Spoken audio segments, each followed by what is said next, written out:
All right, guys. So I want to go over some things.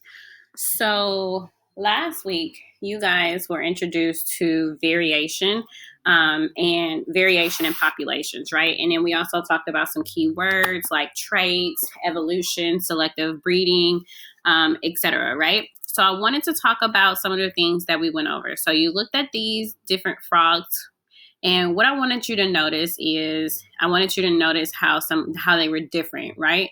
So it's a population of frogs, right? We know that they're all of the same species, which is what makes them a population. And then we talked about this video. In this video, you were introduced to the main character, Dr. Alex Young, and we understood that this was a fictional park, right? But we also understood that the newts and other living things that live in the park are real organisms, and they actually live in the state of Oregon and throughout North America. So we talked about the wildlife biologist study, and we said you should have said something like the wildlife biologist study organisms in nature, and then the newt population, how it changes over time. They become more poisonous over time or more venomous, like Athalia told me in our private chat. All right. So then I wanted you to come up. You had these two claims, and I wanted you guys to, in your own words, tell me what you thought that she was asking. So you should have said something like, "Dr. Young would like me to investigate two claims that could explain why the new population became more poisonous over time." And if you said that, then you were great. I went over all of these definitions in the video, so I'm not going to go over them again. But now you should be a little bit more familiar with these things.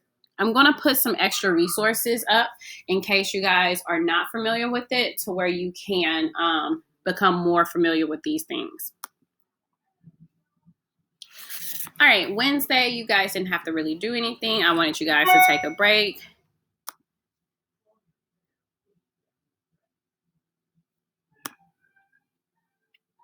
All right, so here we were asked to come up with some different things. So which of the following is true about natural selection?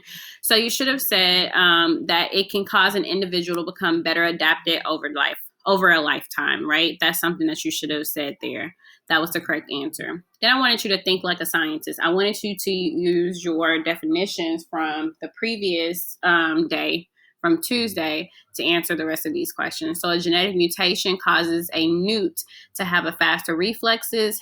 After many generations, more of the new populations have the reflex mutation. Which of the following most likely caused this change? So here you should have put something like the newt passed on. See, I saw a lot of you guys say something like the newt passed on the mutated gene in other adult newts. That's wrong, because you can't pass on genes to an adult newt, right? You would have to pass it on to a younger. You would have to pass it on to your own offspring. The next one was the mutation was contagious. Mutations aren't contagious. I wanted you guys not to choose that. Not anyone chose that one, so that one's good. Other newts learn to copy the strategies of the mutated newt, and that wouldn't be it because it's not a strategy. The correct answer was the newts with the mutation are better able to survive and reproduce the newts without the mutation.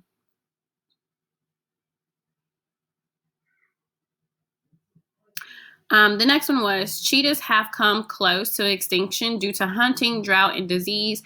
This has caused a decrease in genetic variation in their population. Which of the following is a result of the limited genetic variation?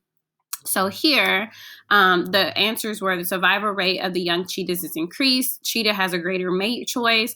The cheetah population are less likely to be able to adapt to environmental changes, and cheetahs in current populations are more resistant to new diseases. So the correct answer was the cheetahs populations are less likely to adapt to environmental changes.